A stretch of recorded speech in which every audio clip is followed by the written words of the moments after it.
guys, what's there to drink? I'm actually glad you asked that because I've got a very special bottle of Cape Tawny which I've had in the fridge, just chilling a little bit for us for this afternoon. I think it's going to go really well with what we're preparing. Johann, don't you want to tell our friends a bit about the Cape Tawny? Yeah, it's actually a good selection. I can see you've given it some thought.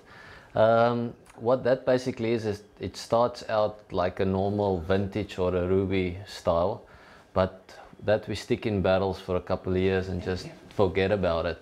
So that's got about between 8 to 12 years of age on it. So it will start out deep in color, deep red color, but with time it deposits some of that color and goes into this more amber color. And with the aging in barrel, what happens is we evaporate some of the water out of the wine and you get this concentration of acidity and sweetness to go with those secondary, that caramel, toffee, coffee-like flavors. You also see it's got a nice citrus, orange peel aroma to it. So I reckon Salute, eh? work really well. Awesome to be here with you, eh? Cheers. Thanks for having us. Cheers. Yeah. Yeah. Thanks. Boys, this kitchen is not big enough for all of us, eh? Why don't you go take a chill outside? Let Maritsa and I get into making this chocolate tart. We'll excuse us for... No, okay. As long as you keep it cold, eh?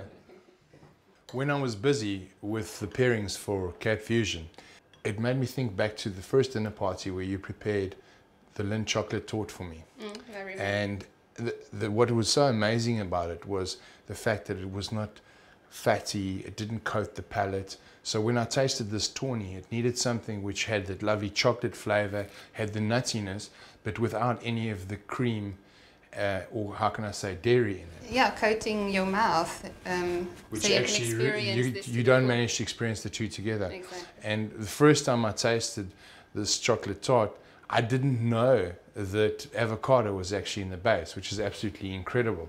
So, vegan lifestyle, tell me a little bit about being vegan. Shane, I've been a vegan now for just over a year and a half. I had a turning point in my life and it just made me realize that I wanted to cut all use of animal products out of my lifestyle, both in diet, clothing, entertainment. That is what being vegan is all about, not to use animals in any way. As far as food is concerned, it has widened my scope incredibly. I know, you know that the running joke in this household was that Enrico always cooks for us, and that changed a year and a half ago because suddenly I just had this desire to make lovely food for the ones that I love. You keep on, the strangest thing you talk about, like obviously broadening your horizons in cooking and that kind of thing. I'm really excited about sharing this recipe with everyone out there. Me too. So let's get started. All right, excellent. Are you going to show me how to make the crust? What ingredients are we using here? Okay, we're going to use crushed pecan nuts. I see they almost have a similar consistency to biscuits if you're making a fridge tart, eh? Exactly. So you still want them big pieces, little pieces, not too fine. Yes, you need a bit of crunch to the crust, and this basically replace. Well, I wouldn't say replace. It does replace to a biscuit. Yes. Of course. Then you've got your virgin coconut oil. That's got the coconut flavor still in it. Salt, vanilla extract. If you can't find vanilla extract, vanilla essence will do the job, but it's not the ideal. And then your maple syrup. All right, and of course your cocoa powder. We're going to blend it all together. Got a mixing bowl ready over there. Do you want to pop them in? I can start mixing. You know, my mom coming from the Seychelles, I mean, whenever there's a recipe with coconuts in it, I always get so excited because, as I say, coconut cream, coconut oil runs through my blood. Takes you back to the island. There you go. You spent some time overseas, traveling around on the boats. Yes. Yeah, that has definitely influenced my taste buds as well. And your perception, obviously, of cooking. Yes. Absolutely. So I'm just going to stir this gently while you add. Is there any specific sequence you need to add in? Shane, no. You blend it all so well before pressing it down into the spring form, or as we're going to use today, our individual little bowls, dishes, that I'm not too bothered with using a sequence when I do it.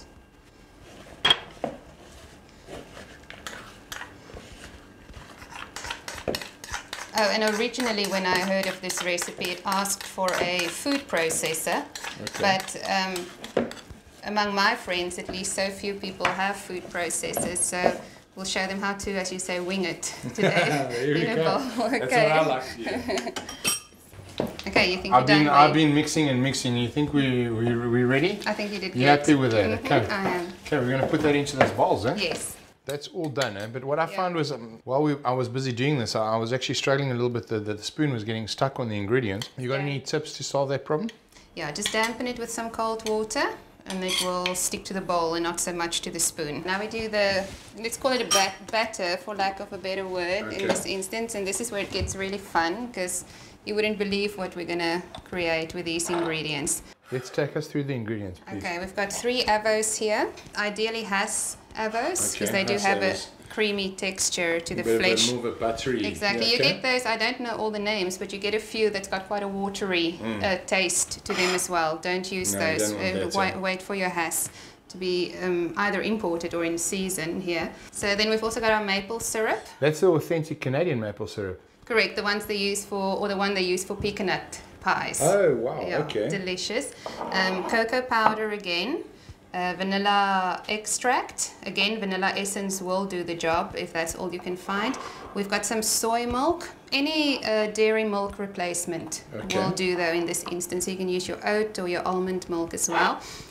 Some peanut butter, organic or just a peanut butter that doesn't have added sugar and salt. Okay, you don't want to add anything to the flavors that we want in the dish. Salt and your arrowroot powder. What does the arrowroot powder do? Arrowroot is a starch obtained from the root system of certain tropical plants, and in this instance it actually acts as a gelling and setting agent instead of gelatine. Oh wow. Yeah, okay. so it works very well. So are we going to put all these things together and make this delicious chocolate tart? Yes. But where's the chocolate? Okay, now this is where we're going to create some magic. Okay, so we've got our Hass avos. I'm going to pop them in the blender. And again, I'm not using any specific order. And peanut butter, do you think it would make a difference if you had to use like macadamian butter or almond butter? Or is that just my mind being inquiring and wanting to experiment with new things? Shane, personally I prefer the taste of peanut butter in this dish. I'm sure you could, if you were someone who didn't like the taste of peanut butter, you could surely try an alternative. Okay. But you will see the peanut butter does hint through, and it's actually very tasty with the nuts that's in the crust. And then our cocoa. And that's our chocolate. Just like that. But Maritsa, Lindt Chocolate, when's it going in? Now. Now, okay. Yeah, we just created our creamy base here. So that's almost like your mousse. Exactly. And I'll be honest with you, I often make a vegan chocolate mousse just with avos and the cocoa powder and a few other ingredients, but without adding any additional chocolate. Wow. All right, so we're ready for our Lindt dark chocolate now. And we use the 70% cocoa concentration. Okay, that one does not have dairy in it. If you are avoiding dairy, even just for reasons of allergy, you will find that a lot of the dark chocolates do list that it may contain dairy or soy or even wheat or gluten. That is for allergy. It's more of like an insurance thing. Can I have that spoon, please? What I love about this dark chocolate is also the dairy-free. The fact that it's dairy-free, you actually just get that pure, delicious nuttiness of the cocoa coming through.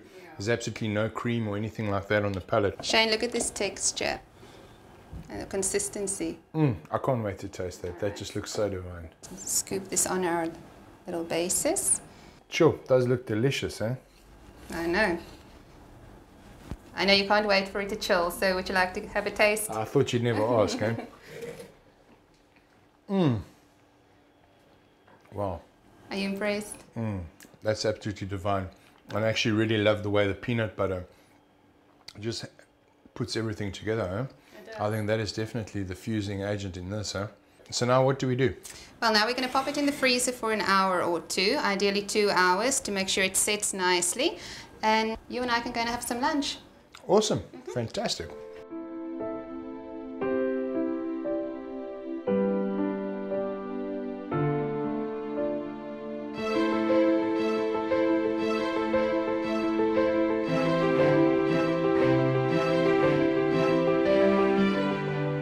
All of these recipes are available in my new book, Cape Fusion.